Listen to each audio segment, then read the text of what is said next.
आरोप लगाया। बड़ा सवाल।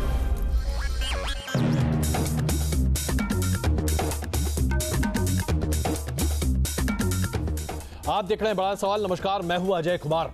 आज जो बड़ा महत्वपूर्ण सवाल लेकर हम आपके सामने उपस्थित हुए हैं, आखिरकार कब तक चलेगी देशद्रोही को बचाने की हमारे देश में राजनीति? क्योंकि आज जिस तरीके से तमाम विश्वविद्यालय में इसका प्रचलन बढ़ता चला जा रहा है, यह कई सवाल खड़े कर रहा है। अलीगढ़ मुस्लिम विश्वविद्यालय के आरोपी छात्रों के समर्थन में क्यों खड़ी है पीडीपी? क्योंकि आज पीडीपी ये कहती है कि मन्नन वानी दरअसल एक पीड़ित व्यक्ति था, जो कि भारत सरकार के हिसाब से एक आतंकी था। आतंकी मन्नन वानी को पीड़ित बताने की कोशिश क्यों की जा रही है? आखिरकार आतंकी पीड़ित कैसे हो सकता है? उसके बाद बड़ा सवाल ये कि क्या सरकार को ब्लैकमेल करने की कोशिश कर रहे हैं कुछ कश्मीरी छात्र?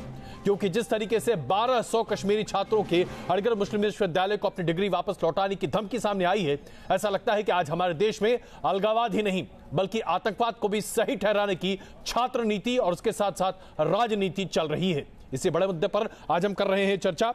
प्रेम शुक्ला जी भारतीय जनता पार्टी से, गीता भट्ट जी आरएसएस से, विनोद बंसल जी वीएचपी से, फिरदौस तक पीडीपी से, हमीद जमई जी समाजवादी पार्टी से और मौलाना साजिद रशीदी इस वक्त हमारे साथ मौजूद है। आप सबका स्वागत है। प्रेम शुक्ला जी, आज क्या देश के साथ ब्लैकमेल होगा?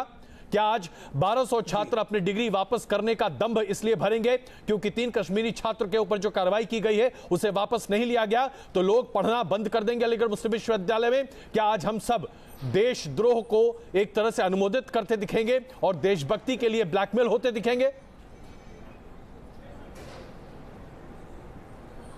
बिल्कुल नहीं, कोई देशभक्ति के लिए ब्लैकमेल नहीं होगा। दरअसल इस देश में परंपरा कुछ राजनीतिक दलों ने ऐसी प्रारंभ कर दी है कि बाटला हाउस में एनकाउंटर होता है तो कोई मोहनलाल शर्मा के लिए नहीं रोता, बल्कि बाटला हाउस एनकाउंटर में मारे गए आतंकवादियों के लिए रोया जाता है।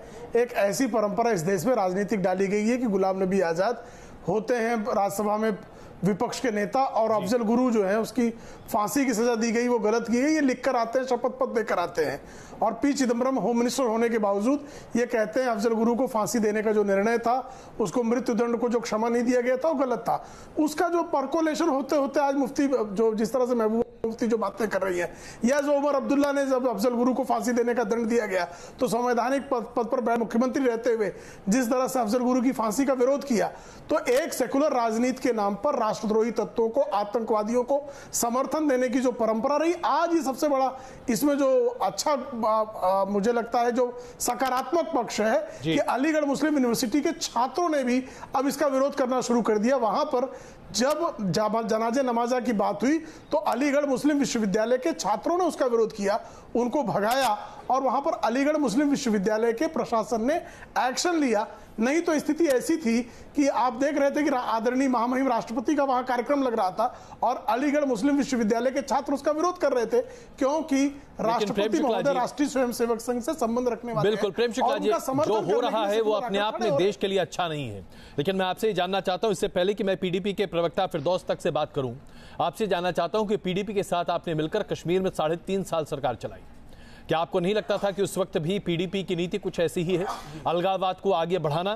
क्योंकि पीडीपी ने बुहरान वानी की मृत्यु को भी भुनाने की कोशिश की थी, याद कीजिएगा। अजय कुमार जी अच्छा प्रश्न किया आपने। अजय कुमार जी अच्छा प्रश्न किया। पीडीपी की नीतियां अच्छी ही होती तो आज सरकार चल रही होती ना। चूंकि पीडीपी की नीतियां अस्वीकार करने योग्य थी, बुरहान वानी के बारे में जिस तरह का उनका स्टैंड था उससे भारतीय जनता पार्टी पूरी तरह से असहमत थी। आतंकवाद के प्रति उनके मन में जिस तरह का नरम कोना था, वो किसी भी पार्टी को जो राष्ट्रीय विमर्श को विश्वास रखती है, राष्ट्रवाद में विश्वास रखती है, स्वीकार नहीं कर सकती। इसलिए भारतीय जनता पार्टी ने सरकार से समर्थन वापस लिया और आज वहां राष्ट्रपति शासन, वहां राज्यपाल शासन है, वरना वहां राज्यपाल शासन नहीं होता। वहां मैं इसका जवाब अब फिरदौस जी से लेता हूं, विधायकों द्वारा। शुक्ला जी, प्रेम शुक्ला जी, मैं आपको रोक रहा हूं, क्षमा चाहता हूं। फिरदौस जी, जो आज अलीगढ़ मुस्लिम विश्वविद्यालय में हो रहा है उसे आप देशद्रोह के अलावा किसी और संज्ञा से संबोधित कर सकते हैं क्या? 3 छात्रों के ऊपर कार्रवाई की गई है और ये तीनों छात्र के ऊपर देशद्रोह का मामला बनता दिख रहा है। इसके बावजूद पीडीपी के तमाम नेता, यहां तक कि महबूबा मुफ्ती भी कहती हैं कि उन छात्रों पर से कार्रवाई नहीं होनी चाहिए, तमाम मामले वापस ले लिए जाने चाहिए। जरा मुझे समझा दीजिए, देश को समझा दीजिए, ऐसा क्यों कहते हैं आप लोग? देखिए अजय जी, बहुत दुखदायक बात है कि देश के एक अंग जो है इस वक्त दुख रहा है और देश का एक हिस्सा जो है वो जल रहा है। बजाय इसके कि हम उस आग को बुझाने का काम करें, हम उस आग में तेल छिड़कने का काम कर रहे हैं। जिन छात्रों के बारे में आप बात कर रहे हैं वो छात्र किसी विदेशी मुल्क का हिस्सा नहीं है, इस देश का हिस्सा है, रियासत जम्मू कश्मीर का हिस्सा है। और जम्मू कश्मीर में जो हालात बने हैं, इन हालात को देखते हुए आज जम्मू कश्मीर में अगर आप देखें तो 70 से 75% यहाँ की जो आबादी है वो नौजवानों की है। उन नौजवानों की एलिनेशन किस वजह से हुई है, अगर उसको देखना हो तो यहाँ के राज्यपाल जो केंद्र का यहाँ पे हिस्सा है, केंद्र के रिप्रेजेंटेटिव से जुड़ा होता है, जिसे भारतीय सेना मार गिराती है, जिसे हमने आतंकी घोषित कर रखा है, उसकी मैयत के लिए अगर लोग एकत्रित होते हैं तो क्या इसे आप जायज ठहराएंगे? आप मनान वानी को सिर्फ एक आतंकवादी के रूप में देख रहे हैं। बिल्कुल, हमें मनान वानी रियासत का एक बाशिंदा नजर आ रहा है, इस देश का एक हिस्सा नजर आ रहा है। हर आतंकी, माफ कीजिएगा फिरदौस जी, हर आतंकी कहीं ना कहीं का बाशिंदा होता है, लेकिन बाशिंदा का लेकिन किसी भी आतंकी का ना तो धर्म होता है ना देश होता है, क्योंकि आतंकी के लिए सिर्फ आतंक होता है। मुझे सिर्फ अजय जी ये बताइए कि आपने जो जंग छेड़ी है वो किसके खिलाफ छेड़ी है? क्या अफगानिस्तान और पाकिस्तान के खिलाफ छेड़ी है? आपने मतलब किससे कह रहे हैं आप? छेड़ी है हिंदुस्तान की बात कीजिए साहब। पीडीपी आज क्या ये मानती है कि जम्मू कश्मीर हिंदुस्तान का हिस्सा नहीं है? कंट्री की बात कर रहा हूं मैं, कंट्री की बात कर रहा हूं, कंट्री की जो जमातें हैं उनकी बात कर रहा हूं, और खासकर आरएसएस और बीजेपी के जो रिप्रेजेंटेटिव्स यहां पे बैठे हुए हैं, मैं उनकी बात कर रहा हूं। जम्मू कश्मीर के नागरिक जम्मू कश्मीर का हिस्सा हैं। जब आप जम्मू कश्मीर को अपना अटूट मानते हैं तो जम्मू कश्मीर का मन्नन वानी जो कि एक आतंकी है वो पहले जम्मू कश्मीर का नागरिक है। प्रेम शुक्ला जी, पीडीपी के प्रवक्ता महोदय से मैं जानना चाहता हूं, लड़ रहे हैं पीडीपी के प्रवक्ता महोदय से मैं जानना चाहता हूं, पीडीपी के प्रवक्ता महोदय का मैं नाम नहीं जानता, लेकिन मैं जनाब से ये जानना चाहता हूं कि जंग छेड़ा किसने? मन्नान वानी ने छेड़ा था जंग, जम्मू कश्मीर लिबरेशन फ्रंट ने जंग छेड़ा, हिजबुल मुजाहिदीन ने जंग छेड़ा, हरकत-उल अंसार ने जंग छेड़ा, लश्कर तोयबा ने जंग छेड़ा और भारत के संप्रभु भारत के खिलाफ जंग छेड़ा, भारत के निर्दोष नागरिकों की हत्याएं की, और जिन्होंने कत्लो-गारत भारत के निर्दोष नागरिकों की, जिसमें कश्मीर के राज्य के हमारे निर्दोष नागरिक शामिल हैं, वो जंग छेड़ने वाले। और ऐसे हत्यारों को मारना जो है ये शासन का धर्म है। ऐसे हत्यारों के पक्ष में जो खड़े हो उनके खिलाफ खड़ा होना इस देश के नागरिकों का धर्म है, तो हम वो कर रहे हैं। जवाब दे सकेंगे आप फिरदौस जी? आपकी जो बोली है ये बोली देखिए, आपकी जो बोली है यही क्या गलत बोली है बताइए ना? आग का काम कर रही है, निर्दोष नागरिकों का कत्लो-गारत किया जा रहा है कि नहीं कश्मीर में? छिड़क रही है। हरकत-उल अंसार क्या कर रहा है? जेकेएलएफ ने क्या किया? हिजबुल मुजाहिदीन ने क्या किया? लश्कर तोयबा ने क्या किया? आज आप मानिए पाकिस्तान, अरे लश्कर तोयबा किसके हाथों में खेल रहा है? हिजबुल मुजाहिदीन किसके हाथों में खेल रहा है? और मन्नान वानी किसके हाथ खेल रहा है? अरे जनाब जरा एक 10 सेकंड जरा मुझे सुनिएगा, एक सवाल 10 सेकंड मुझे सुनिए। अरे आप पाकिस्तान के हरकत, पाकिस्तान के इशारों पर आप नाच रहे हैं, आपकी मैडम महबूबा मुफ्ती नाच रही हैं पाकिस्तान के इशारों पर आप नाच। चलिए मैं आप दोनों के बीच में आता हूं, क्षमा चाहता हूं, मैं आपके बीच में रोक रहा हूं, मैं क्षमा चाहता हूं, आप दोनों को मैं बीच में रोक रहा हूं, क्योंकि हमें बहस को जरा आगे बढ़ाना है। अमित जमई जी, मैं आपसे पूछता हूं, उत्तर प्रदेश में समाजवादी पार्टी की सरकारें कई दफा रह चुकी हैं। अलीगढ़ मुस्लिम विश्वविद्यालय में आज जिस तरह से कश्मीर के छात्रों सीधे आतंकवादियों के समर्थन में उठकर खड़े हो गए हैं, क्या ये किसी तरीके से जायज ठहराया जा सकता है? अमित जावेद जी, बैठना पड़ेगा और सोचना पड़ेगा इसकी वजह क्या है। देखिए, मैं एक सार्थक बहस की उम्मीद करता हूं, अलीगढ़ प्रशासन की तारीफ करते हुए कि जिस तरह से उन्होंने एक्शन लिया और एक सख्त मैसेज उन नौजवानों को जो अलगाववाद के रास्ते पर चलने को आतुर दिखते हैं, ये कड़ा मैसेज बहुत साफ जाना चाहिए। मैं एक बात समाजवादी पार्टी की तरफ से साफ कर देना चाहता हूं कि कश्मीर और कश्मीरी लोग भारत के अभिन्न अंग हैं, भारत का खून है, लेकिन निशांत अग्रवाल जिसने ब्रह्मोस की जानकारी पाकिस्तान को भेजी, चाहे बुरहान वानी हो या मन्नान वानी, जो भारत के खिलाफ जंग छेड़ने के लिए खड़े हुए हैं, भारत के लोगों की उनसे कोई ना सहमति है, ना हम उनका कभी समर्थन करेंगे। लेकिन मैं आपको अजय भाई बताऊं, आपको भी याद होगा कि बुरहान वानी का जब नहीं, मैं क्षमा चाहता हूं, मैं अमित जी जरा क्षमा चाहता हूं, मैं आपसे समझना चाहता हूं, मैं पहले भी आपसे ये बात सुन चुका हूं। कश्मीर में मुझे ये बताइए कि आप एक ही सांस में एक मिनट मुझे जरा ये बताइए, जब आप कश्मीर के आतंकियों का जिक्र करते हैं, एक सेकंड अमित जमी साहब जरा इस सवाल का खुलकर जवाब दीजिए।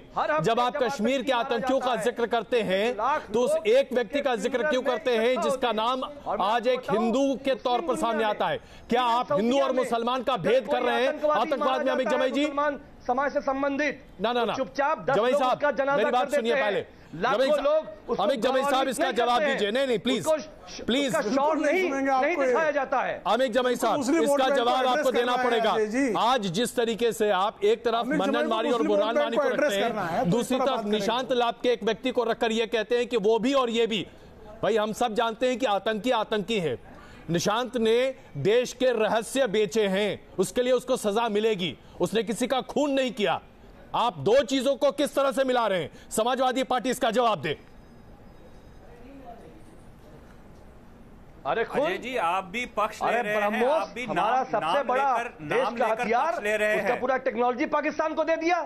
क्या आप भी धर्म देख रहे हो? पक्ष ले रहे हैं। मैं धर्म बेच रहा हूँ या आप बेच रहे हैं? आप जाति देख रहे हो? मैं पूछ रहा हूँ आपसे, अजय भाई, ये जाति कौन देख रहा है? धर्म देख के आप जाति कौन देख रहा है? अमित जमी जी, क्या समाजवादी पार्टी आज जाति देखकर बात कर रही है? हम उसे बर्दाश्त नहीं करेंगे।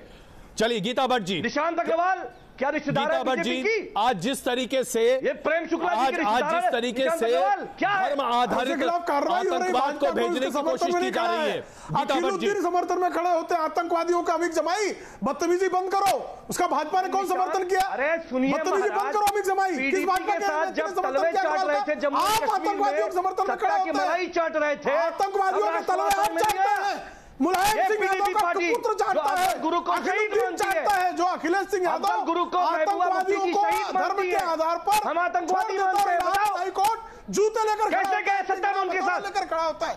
अरे प्रेम मैं आप दोनों से आगाह करूंगा, मैं आप दोनों से रिक्वेस्ट कर रहा हूं, प्लीज आप दोनों से रिक्वेस्ट कर रहा हूं, एक व्यक्तिगत टिप्पणी मत कीजिए और हमें ऐसे शब्द का इस्तेमाल नहीं करना चाहिए जो हम अपने आप को सभ्य न समझें। मैं क्षमा चाहता हूं, मुझे आप दोनों के बीच में इंटरजेक्ट करना पड़ेगा, प्लीज मुझे इंटरजेक्ट करना पड़ेगा यहाँ पर, प्लीज क्षमा चाहता हूँ मैं आपसे, मैं क्षमा चाहता हूँ यहाँ पर। गीता भट्ट जी, समाजवादी पार्टी के आज के स्टैंड पर आपका क्या कहना है? गीता भट्ट जी, समाजवादी पार्टी के प्रवक्ता ने अभी जो बातें कही उस पर आपका क्या कहना है? देखिए अजय जी सबसे पहले तो देखिए, समाजवादी पार्टी के प्रवक्ता ने जिस तरह से विषय को रखा है, मैं तो सिर्फ इतना कहना चाहूंगी कि जिसने भी ब्रह्मोस मिसाइल के कागजात पाकिस्तान को दिए हैं, क्या उसके समर्थन में कोई रैलियां निकल रही हैं? क्या उसके समर्थन में कोई ऐसे नागरिक हैं या कोई ऐसे विश्वविद्यालय हैं या ऐसे छात्र हैं जो उसके समर्थन में सामने आए हैं? नहीं। जिसने जो अपराध किया है, चाहे किसी पंथ का हो, धर्म का हो, जाति का हो, अगर वो देश के खिलाफ है, देशद्रोह है, तो उसे सजा मिलनी चाहिए। और जहां तक आज एएमयू के विषय जिस संदर्भ में हम यहाँ बात कर रहे हैं अजय जी, मैं कहना चाहूंगी कि जो विश्वविद्यालय हैं हमारे देश भर में, जितने भी विश्वविद्यालय हैं, विश्वविद्यालय ऐसी जगह है जहाँ की कल के भारत के जो भविष्य, उसके छात्र जो हैं कल के भारत के भविष्य होते हैं।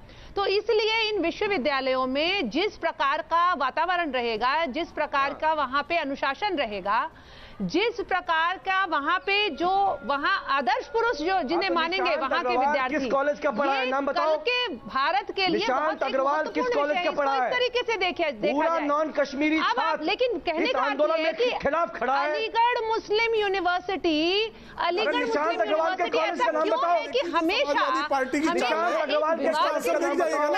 केंद्रीय विश्वविद्यालय है? अरे अमित जमाई मुझे बताओ ना, निशांत अग्रवाल के समर्थन में कौन खड़ा हुआ तुम्हारे अलावा? नेशनल एक्रेडिटेशन काउंसिल में उसको ए ग्रेड का जो आप बताओ ना। विनोद बंसल जी, सरकार उसे विनोद बंसल जी, हर मौके पर आज समाजवादी पार्टी की तरफ से निशांत अग्रवाल बनाम मन्नन मानी किया जा रहा है। क्या ये देश इस आधार पर चलेगा? विनोद बंसल जी, विश्वविद्यालय होने के बाद नहीं, बिल्कुल नहीं। देखिए ये सोच का अंतर है। अगर कोई भी अपराधी है, उस अपराधी को अपराधी कहना या देशद्रोही को देशद्रोही कहना, उसका साहस सबको होना चाहिए। अजय जी, इस बारे में कोई दो राय नहीं होनी चाहिए कि वो हिंदू है, कि मुसलमान है, कि सिख है, कि ईसाई है। हमारा ऐसा मानना है कि देश सर्वोपरि है और मत पंथ संप्रदाय बाद में है। आप देखिए हिंदू मतपंथ संप्रदाय में हमारी कोई भी प्रार्थना माता की जय के बिना संपन्न नहीं होती। इसीलिए जहां तक जिसने भी प्रश्न किया, मैं एक्चुअली सुन नहीं पाया था, आप कह रहे निशांत अग्रवाल। निशांत अग्रवाल अगर अपराधी है तो निश्चित रूप से आपको पता है आज तक के रिकॉर्ड में कोई हिंदू अगर उसके पक्ष में खड़ा हुआ हो तो मुझे नाम बता दें। कोई भी हिंदू ऑर्गेनाइजेशन उसके पक्ष में खड़ा हुआ हो तो उसका नाम बता दें। किसी ने कोई आभार वापसी, अरे मैं कहता हूं जो भी है, अरे जो भी है मैं सब मानता हूं।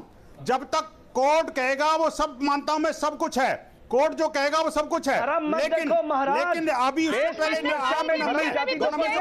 कर सकता। उसी तरह से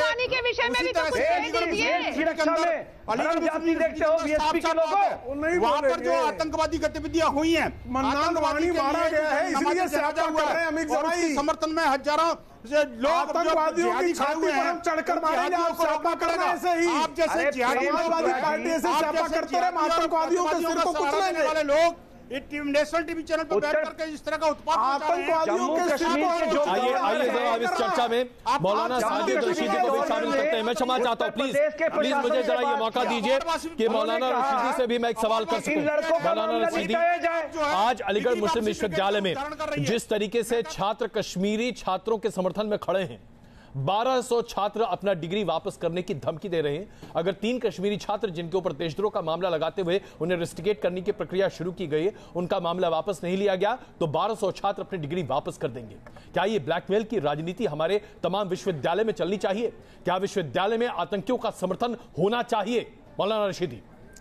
अजय जी, ब्लैकमेलिंग की राजनीति तो हिंदुस्तान में चली रही है। आप मुझे अफसोस हुआ, प्रेम शुक्ला ने कहा कि इसीलिए हमने पीडीपी को छोड़ दिया क्योंकि वो बुरहान वानी को आतंकवादी नहीं मानते, जबकि शुरू दिन से जब से सरकार बनी थी तभी से उसके स्टैंड का, महबूबा मुफ्ती के स्टैंड का इन लोगों को पता था कि वो बुरहान वानी को आतंकवादी नहीं मानती थी, लेकिन फिर भी इन्होंने सरकार चलाई। खैर, सरकार गिर गई दूसरे कारणों से, आज ये बुरहान वानी को सामने ला रहे हैं। सवाल ये है कि आप जब मुसलमान बच्चा कोई पकड़ा जाता है तो आप उसको आतंकवादी का लेवल लगा देते हैं, लेकिन जब मध्य प्रदेश से 3 लोग आईएसआई के एजेंट पकड़े जाते हैं, राजस्थान से लोग पकड़े जाते हैं, तो उनको आईएसआई का एजेंट नहीं बताया जाता, उनको आतंकवादी नहीं कहा जाता। उनको कहीं ना कहीं विनोद बंसल ये कहते हैं कि कोर्ट जब कहेगा तो उसको हम भी कहेंगे। अरे मुसलमान को भी तो कहिए कि कोर्ट जब कहेगा तो उसको आतंकवादी कहेंगे, उसको आतंकवादी का लेवल लगा। सुन लीजिए भाई, साजिद रशीदी, आपका दर्द जाहिर हो गया। मन्नान वाणी के लिए आपका भी दर्द जाहिर हो गया। प्रेम शुक्ला हो गया कि मन्नान वाणी के कारण आपको पीड़ा होती है, समझ में आ गया। बुरहान वाणी की पीड़ा होती है। जब जो है इस्लामी कट्टरपंथियों को, आतंकवादियों को हम कुचलेंगे तो आप स्यापा मुझे अफसोस है कि आप सच को बर्दाश्त नहीं कर पाते। मुझे अफसोस है, एकदम स्यापा करिए, आप सच को बर्दाश्त नहीं कर पाते। सुनिए थोड़ा सा, आप बर्दाश्त नहीं कर पा रहे। मन्नान वाणी आतंकवादी था, उसको मारा। थोड़ा धैर्य रखिए, आतंकवादी था, उसको मारा। और कोई आतंकवादी निकलेगा उसको मारेंगे। भैया थोड़ा धैर्य रखिए, आतंकवादी निकलो, इतना घर में घुस के मारेंगे और आप स्यापा करना। झूठ आपका पकड़ा गया, आपका झूठ पकड़ा गया तो आप उछल रहे हैं। आतंकवादियों को मारने का झूठ पकड़ा गया तो उछल रहे हैं। आप स्यापा, हमारा हम तो सुन लीजिए, खड़े हैं ना, सुन लीजिए, बीजेपी को पूरा देश जान चुका है। यजीदियत करने वाले, यजीद की हराम औलाद जो सरकार बनाई थी आपने पूरा देश जानता है। यजीद जो है साजिद रशीदी के रूप में, सुनिए, यजीद आपके चेहरे से प्रकट है। सुन लीजिए, यजीद आपके मुंह से प्रकट है। यजीद की अवैध औलादें जो है, अरे सुन लीजिए, करेंगे, मुझे पता है। मुसलमान तो सारे आतंकवादी हैं, मगर सुनिए, स्यापा कर लो, शैतान स्यापा कर लो। मुसलमान सारे आतंकवादी हैं, मगर सुनिए, बात सुनिए, मुझे आप सबके बीच में एक बार फिर आना पड़ रहा है, मजबूरन होने दीजिए कम से कम। प्लीज 30 सेकंड में अपनी बात पूरी कीजिए, मुझे ब्रेक लेना है। रशीदी जी, बात पूरी कीजिए। तो सवाल मन्नान वानी बुरहान वानी का नहीं है जी, सवाल ये है कि अगर हमारे बदन के किसी हिस्से में फोड़ा निकल जाए तो हम उसकी दवा करते हैं, उसका इलाज करते हैं, उस पर नमक छिड़कने का काम नहीं करते। आज बीजेपी सीधे बोलिए ना, आज बीजेपी कश्मीरियों के जख्मों पर नमक छिड़क रही है। आज बीजेपी जानबूझकर बीजेपी छोड़िए। मैंने आपसे सीधा सवाल पूछा था मौलाना साहब, सवाल में बता रहा हूं मौलाना साहब, मैंने आपसे सीधा सवाल पूछा, अलीगढ़ मुस्लिम विश्वविद्यालय में एक आतंकी के लिए जनाजाए नमाज पढ़ा जाना सही है गलत है? उसका जवाब मैं दे देता हूं, उसका जवाब सुन लीजिए। एक मिनट बंसल साहब, एक मिनट बंसल साहब, एक मिनट प्लीज, एक मिनट बंसल साहब, मुझे ब्रेक लेना है। रशीदी जी, हाँ या ना? सुनिए, हाँ या मेरी ना? बात सुनिए। जी, देखिए, नमाज जनाजा पढ़ना या पढ़ाया जाना ये इस्लामिक हिस्सा है, इसको छोड़ दीजिए आप, क्योंकि सरकार ने अगर उसकी लाश दिया है मुसलमानों को तो नमाज जनाजा पढ़ी जाएगी। अगर आप नहीं देंगे तो क्यों पढ़ी जाएगी? आपको नहीं देना चाहिए। ऐसे ही मेमन के बारे में आता है, जब सरकार उसकी लाश दे रही है, एक ऐसा व्यक्ति की नमाज जनाजा कश्मीर में दफनाया जा रहा है, उसका नमाजा जनाजा पढ़ा जाएगा अलीगढ़ में? पढ़ा जाएगा सर, पढ़ा जाएगा। लाश को हमें देंगे तो पढ़ा जाएगा। और इसके लिए आतंकवादी हो ना हो कोई फर्क नहीं पड़ता है। आपने उसकी लाश को क्यों दिया मुसलमानों से? नहीं देना चाहिए, दरिया में फेंक देते उसको। आप देख रहे हैं बड़ा सवाल, और आज जो बड़ा मुद्दा लेकर आपके सामने हम उपस्थित हैं वो ये है कि कब तक देशद्रोही को बचाने की राजनीति हिंदुस्तान में चलती रहेगी। अलीगढ़ मुस्लिम विश्वविद्यालय में जो कुछ हो रहा है, क्या वो देश विरोधियों को आज बचाने की एक बड़ी साजिश नहीं है?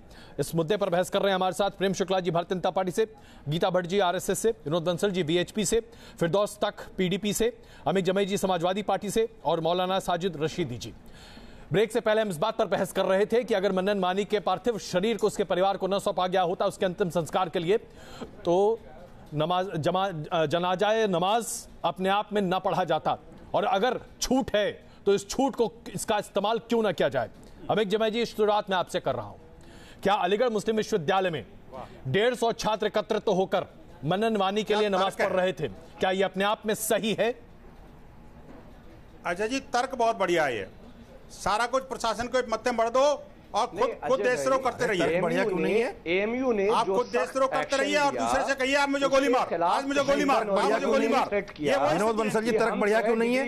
ये क्या तरीका आपका बात करने का? मतलब ये है कि अरे हमको बोलने दोगे? नहीं, और बोलने दोगे हमको? मुझे गोली मारे? अलीगढ़ प्रशासन ने उनके खिलाफ सख्त एक्शन लिया जिसकी वो ब्लैकमेलिंग कर रहे हैं। उसी थाली में छेद करो। तो प्रशासन को गाली दीजिए ना अजय भाई। अजय भाई बिल्कुल, मुझे बताइए, बंसल साहब, आपको डंडा चाहिए क्या? अरे प्रशासन को गाली दीजिए ना। आपको हर चीज कानून से डंडा देने का वक्त चला गया मेरे भाई। अब तो डंडा चूमने का काम करो। हमने बात नहीं रखी है समाजवादी पार्टी की बात। अमित जमई साहब बताइए, अब डंडा चूमो टांग के नीचे से। बंसल साहब जरा एक मिनट, बंसल साहब मैंने जमई साहब से पूछा था, पहले जरा उनको जवाब देने दीजिए, उसका हम आपके पास भी आते हैं। जी जमई साहब।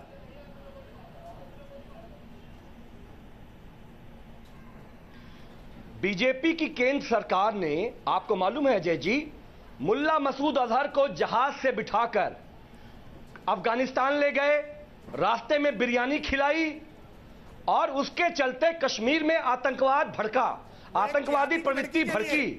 जब ये सरकार चला रहे थे, पीडीपी के अभी नेता बताएंगे, लड़की को छुड़वाने के लिए को मालूम था देश के सुरक्षा के साथ समझौता किया गया। बुरहान वानी को पीडीपी जो है आतंकवादी नहीं मानती है, उसके बावजूद आरएसएस भाजपा उनके तलवे चाटती रही और सरकार चलाई। समाजवादी पार्टी इस बात के सख्त खिलाफ है कि हमारे देश के मामले में, सुरक्षा के मामले में जो खिलवाड़ करने बीजेपी ने किया है, इसका जवाब दीजिए। अलगाववाद का प्रेम शुक्ला जी सख्त मुखालफत करते हैं और इस मामले में हम चाहते हैं जम्मू कश्मीर के गवर्नर जहर से केंद्र की सरकार उनके जहर को झेला है सरकार, अब मेरे अमृत को कम से कम जो ईमानदारी से सुनेंगे। जी प्रेम शुक्ला जी, अब आप सुन ले। देखिए ये अमित जमाई जो है भारतीय जनता पार्टी में, चूंकि कंधार विमान अपहरण कांड में इस देश ने एक निर्णय लिया, इसलिए कह रहे हैं यहाँ पर मन्नान वाणी पर नमाज पढ़ने का अधिकार इसलिए मिल जाता है क्या? जनाजे नमाजा पढ़ने के लिए मन्नान वाणी का जो उत्तर दिया नहीं। मुल्ला मसूद समाजवादी पार्टी ने दुनिया का सबसे बड़ा आतंकवादी। अब देखिए अजय जी, अगर ये इस तरह चीखेंगे मैं भी चीखूंगा, आपकी बहस खराब होगी, मैं इनसे ज्यादा जोर से चीख सकता हूँ। पाठ पढ़ा रहे हो, जरा सुन लीजिए अमित जी जरा सुनिए तो सही। अरे जब अखिलेश सिंह यादव जो हैं, अखिलेश सिंह यादव जो है अभी जमाई, मेरा एक सवाल है छोटा सा, और यदि आप सचमुच के ईमानदार में सुन लीजिए पीडीपी अमित जमाई जरा सुन ले। अब आप ये चीखे चिल्लाएं क्या अजय जी? मैं आपके शो में चीखू चिल्लाऊं? आप इनको नियंत्रित नहीं कर सकते, मैं चीखू चिल्लाऊं? अमित जमाई जी जरा सुनिए। अमित जमाई आपको अजय कुमार जी नियंत्रित नहीं कर सकते। अमित जमाई जी जरा सुनिए तो सही। अमित जमाई को आप नियंत्रित नहीं कर सकते। अमित जी जरा सुनिए तो सही। प्रेम शुक्ला जी क्या आपका जवाब दे रहे हैं? नहीं, फिर हम बहस करने नहीं प्रेम शुक्ला जी प्रेम शुक्ला जी चिल्लाने आए हैं। प्लीज प्रेम शुक्ला जी बताइए। अग्रवाल राष्ट्रवादी है। अमित जी सुनिए साहब, देखिए मसूद अजहर के तमाम आतंकवादियों को मौत के घाट उतारा गया। एक दूसरा, आतंकवादियों के खिलाफ जो मामले दर्ज थे, अखिलेश सिंह यादव ने मुसलमान होने के नाते उन आतंकवादियों के खिलाफ जो मामले वापस ले लिए। इलाहाबाद हाईकोर्ट ने आतंकवादी का मामला वापस लिया भाई। उस अखिलेश सिंह यादव कौन से आतंकवादी का मामला वापस ले लिया? आतंकवादियों की सरकार कर रही है मामला। मसूद अजहर मैं आप दोनों के बीच में आ रहा हूँ, मैं आप दोनों के बीच में क्षमा चाहता हूँ, मैं आप दोनों के बीच में आ रहा हूँ, लेकिन अभी एक मिनट जमाई साहब जरा एक मिनट मुझे जरा बहस का संचालन करने दीजिए प्लीज, मैं आग्रह कर रहा हूँ। फिरदौस जी, आपने अभी कहा कि हम करें तो अच्छा, दूसरे करें तो कुछ दूसरा। जो आपने जुमला इस्तेमाल किया था वो किसके लिए किया है, क्या कहना चाह रहे हैं, साफ साफ कहिए। देखिए अजय जी, अगर ये बहस दो लोगों के बीच में या दो पार्टियों के बीच में है तो हमें यहां बुलाने की मुझे नहीं लगता कोई आवश्यकता थी। और अफसोस की बात यह है कि ये जो राष्ट्रीय पार्टियां अपने आप को करार दे रही हैं और कहीं ना कहीं डायरेक्टली या इनडायरेक्टली कश्मीर में आग लगाने का काम कर रही हैं, ये एक दूसरे पे कीचड़ उछालते हुए ये नहीं सोच रहे कि हम किस चीज को एड्रेस कर रहे हैं। हमारी आज सभी राजनीतिक दलों की बहस ये होनी चाहिए थी कि कश्मीर का पढ़ा लिखा नौजवान आज गन उठाने पर मजबूर क्यों है, आज कश्मीर का पढ़ा लिखा नौजवान मौत को गले लगाने पे मजबूर क्यों है। आज बहस इस बात पे होनी चाहिए थी कि अगर मनान वानी अलीगढ़ मुस्लिम यूनिवर्सिटी से निकल कर कुछ करना चाहता था तो वो आतंकवादी क्यों बना। आज बहस इस बात पे होनी चाहिए थी कि हमने कश्मीर में इस आग को बुझाने के लिए क्या करना चाहिए, और बहस इस बात पे हो रही है उसको संपर्क भारत कुछ लेगा। देखिए आपका ब्लड प्रेशर ज्यादा रहता है, आप थोड़ा कंट्रोल में बोला करें। गन उठाइए और गोली खाने को तैयार रहिए। आप दूसरों को भी गन उठाइए और गोली खाने को तैयार रहिए। ब्लास्ट हुआ, अच्छा गन उठाइए और गोली खाने को तैयार रहिए। नौजवानी को पीडीपी शहीद मानती है या आतंकवादी को जो है वो कोर्ट में भी आज बताए अजय जी के कार्यक्रम में, तब आपको देशद्रोह और देश हित नजर नहीं आया। अच्छा एक मिनट फिरदौस जी मेरी बात सुनिए प्लीज, एक मिनट। कर क्या रहे हैं अभी एक बड़ा महत्वपूर्ण सवाल सामने रखा गया है। बुरहान वानी, मन्नन वानी, इन दोनों को पीडीपी शहीद मानती है या आतंकवादी मानती है? यह सवाल अभी एक पैनलिस्ट ने उठाया है, अफजल गुरु। अब जरा इन तीनों का आप जवाब स्पष्ट तौर से दे दीजिए, आप इन्हें क्या मानते हैं, शहीद या आतंकवादी? देखिए मानते हैं ये आतंकवादी। सबसे बड़ी दुविधा है, सबसे बड़ी दुविधा यह है कि हमको हर बार कटघरे में खड़ा करके हमारे नेशनलिज्म का टेस्ट लिया जाता है। आप भूल जाइए मनान वानी और बुरहान वानी को। क्यों भूल जाएं? मुझे बताइए, मैं जम्मू कश्मीर भूल जाएं? देश का झंडा लहराते अपने और अपने परिवार की जान रिस्क में रख रहा हूं। आप मुझे बताइए, जो कॉन्स्टिट्यूशन की ओथ ले रहा है, आप बार बार ये सवाल हमसे क्यों पूछ रहे थे? आप बार बार ये सवाल हमसे क्यों पूछते हैं? हम ये कहते हैं कि हर वो नौजवान जिसने हथियार उठाया है, आप कम से कम बैठिए और पता करिए कि इन नौजवानों ने हथियार क्यों उठाया।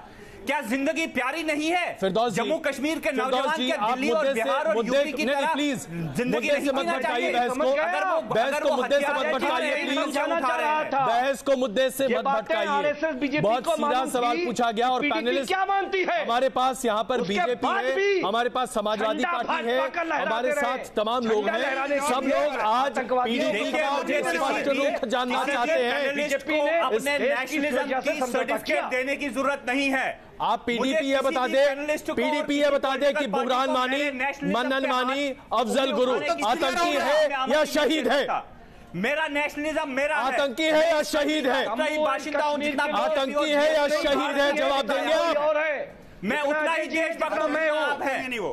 जम्मू कश्मीर को भारत से अलग नहीं है। मेरी पार्टी और मेरी पार्टी के प्रवक्ता खाने में तो एक्सपोज हो गए। आज पाकिस्तान का रोल प्ले कर रहे हैं। पाकिस्तान चाहता है आप ये करें, पाकिस्तान चाहता है हमें और हुर्रियत कॉन्फ्रेंस और अलगाववादियों को आप एक ही नजर से देखें।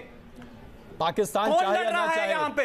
आप सरदार जी, दिल्ली के टीवी पाकिस्तान चाहे या ना चाहे, आप चाहते हैं कि हम आपको इस नजरिए से देखें। मेरे बच्चे घर से बाहर नहीं निकल पाते। मैं आपके साथ सीधे तौर पर ये पूछ रहा हूँ, पाकिस्तान क्या चाहता है ये छोड़ दीजिए। और हमारे पाकिस्तान से हमें कोई लेना देना नहीं है, हमें सिर्फ इस बात से लेना देना है कि आप क्या चाहते हैं कि हम आपको किस नजरिए से देखें। आज अगर पूरे नेशनल टेलीविजन पर हर कोई आपसे पूछ रहा है कि आप बताइए कि आप इन नौजवानों को किस नजरिए से देखते हैं, इसमें गलत क्या है? देश का अटूट अंग मानते हैं? बिल्कुल मानते हैं। जम्मू कश्मीर के बाशिंदों को भी देश का अटूट अंग मानिए। बिल्कुल मानते हैं। जम्मू कश्मीर के रहने वालों को भी अपना हिस्सा मानिए। एक बात बताइए सरदार जी, किसने कहा जम्मू कश्मीर हमारा हिस्सा नहीं है? नमाज पढ़ाई, आतंकवादी हो गए। आप जवाब नहीं देना चाहते, आप बच रहे हैं जवाब देने से, आप जवाब देने से बच रहे हैं, और यही आपकी पार्टी की सबसे बड़ी दुविधा है। आप जानते हैं आप लोग सबसे बड़ी दुविधा पीडीपी की यही है, क्योंकि आप जवाब नहीं दे सकते, आप जवाब नहीं दे पा रहे हैं। प्रेम शुक्ला जी, अब ये सवाल मैं आपसे जानना चाहता हूं। प्रेम शुक्ला जी, एक ऐसी पार्टी जो कि आतंकी को आतंकी न कहे, उसके साथ हाथ मिलाकर क्या गलती की आपने? प्रेम शुक्ला जी, छूट रहा है।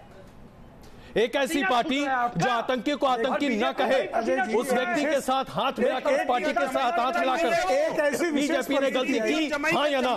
इसका उत्तर बारंबार दिया जा चुका है जी।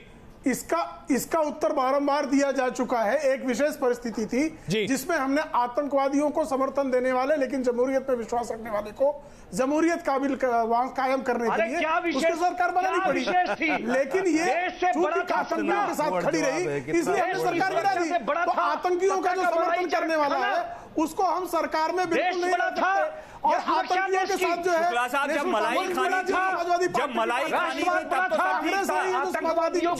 खानी थी तब सब ठीक था।